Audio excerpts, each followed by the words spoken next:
আৰু আহিলোঁ চাওক হে দোস্ত welcome to my YouTube channel হিপছুছ ব্লগছ তো আজি আপোনালোকক এনেকুৱা এটা দলং দেখাবলৈ যাম যিটো দলং নেকি চেম একেবাৰে শৰাইঘাট দলঙৰ নিচিনা সেই দলংখনৰ প্ৰতি সৰু কালৰে পৰা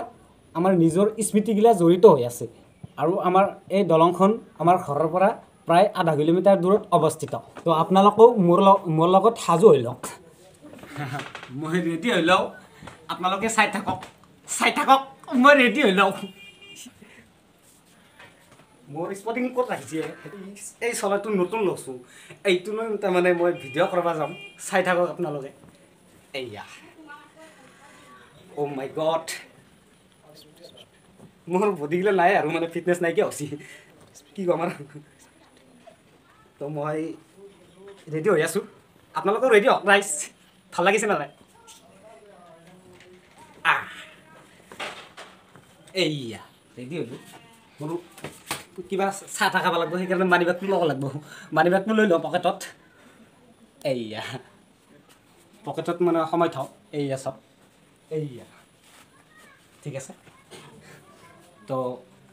গাইজ মই এতিয়া ভিডিঅ'টো আৰম্ভ কৰিম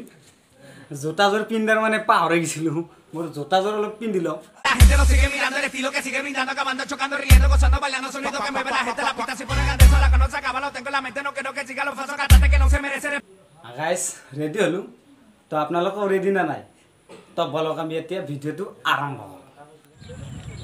এইয়া আহি গ'লোঁ চাওক কিমান ভাল লাগে মানে দেখাত এইটো দলঙত মই যাম আপোনালোকক দেখাবৰ কাৰণে তাতে যাই কিনে চব যিবোৰ কথা ক'ব লাগে গোটেইবোৰ কথা মই তাতে যাই কিনে ক'ম কিমান ডাঙৰ ব্ৰিজ চাওক মানে তাতে গেলি তামান ভাল লাগে তাতে যাই লওঁ মই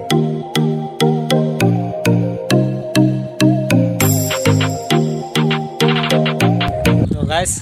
মই এতিয়া দলঙত আহিছোঁ চাওক ইমান এটা ডাঙৰ দলঙত আহিলে মানে কাৰ ভাল নালাগিব চবৰে ভাল লাগিব এইয়া চাওক মোৰ ফ্ৰেণ্ড যাই আছে গাড়ী দি আৰু এটা কথা কৈ লওঁ আপোনালোকক শ্বাহজাহানে বনোৱা তাজমহলখন আমি যিমানবাৰেই চাবলৈ যাওঁ সিমানবাৰে চাবলৈ মন যায় ঠিক তেনেকৈ আমাৰ এইখন দলঙত সিমানবাৰে আহিবলৈ মন যায় তাৰমানে তো প্ৰথমতে আপোনালোকক মই আমাৰ ইয়াতে আগৰে এটা দলং আছিল সেই দলঙৰ বিষয়ে আপোনালোকক দুই আষাৰ কিবা এটা দাঙি ধৰিম গাইজ চাওক দলঙত এতিয়া মানে মানুহ নাই আৰু তো প্ৰথমতে আপোনালোকক মই এইখন পোষ্টৰ কথা কওঁ এইটো মানে কেনেকৈ মানে এই দলংখন ভাঙিছিল 2000 চনত এই দলংখন ভাঙিছিল আৰু 2001 চনত মোৰ জন্ম হৈছিল মোৰ মায়ে কোৱা মতে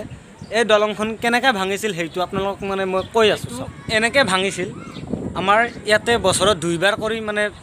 বহুত পানী হয় পানী দ্ৰুত বেগত আহে দ্ৰুত বেগত অহাৰ ফলত মানে ব্ৰিজখন একেবাৰে দলংখন মানে ভাঙি পেলাই দিছিল ভাঙি পেলাই দিয়াৰ পিছত আমি ইয়াতে মানে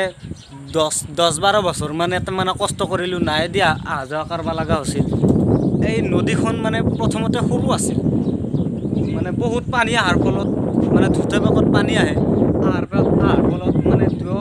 নদীৰ দুয়ো কাষৰীয়া ঠাইৰ মাটিগিলা খহোৱাই নি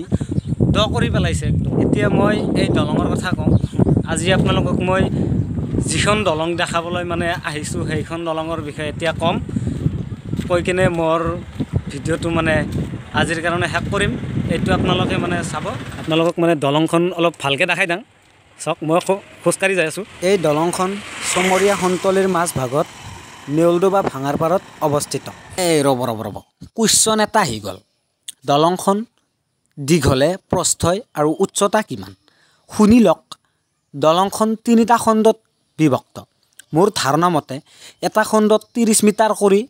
3টা খণ্ডত দীঘলে 90 মিটাৰ প্ৰস্থ 8 মিটাৰ আৰু উচ্চতা 7 মিটাৰ এই দলংখন কোন তাৰিখত মানে উদ্ভাৱন হৈছিল 5-10-2018 তাৰিখ শুক্ৰবাৰ দিনা উদ্ভাৱন হৈছিল আৰু কোনজন মানুহৰ দ্বাৰা এই দলংখন মানে নিৰ্মিত হৈছিল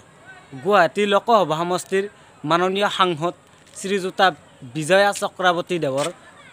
দেৱৰ দ্বাৰা মানে উদ্ভাৱন আৰু কি ক'ম বাপৰে বাপ মানে বহুত কিবাকিবি দেখালোঁ মানে ইমান বেছি হেৰি কৰিব পৰা নাই তো আজি ভিডিঅ'টো ইমানলৈ শেষ কৰিম বুলি ভাবছোঁ তো গাইজ ভিডিঅ'টো কেনে লাগিল আৰু বেছি নেদেখাওঁ কাৰণ ৰাতি হৈ যাই আছে ভিডিঅ'টো যদি ভাল লাগি থাকে তেনেহ'লে like comment share and subscribe কৰি ৰাখিব আৰু আপোনালোকে কমেণ্ট কৰি জনাব ভিডিঅ'বিলাক মানে ভাল লাগে না নাই। তো নমস্কাৰ, সকলোকে নমস্কাৰ জনালোঁ লাষ্টৰ কাৰণে। দে বাই বাই।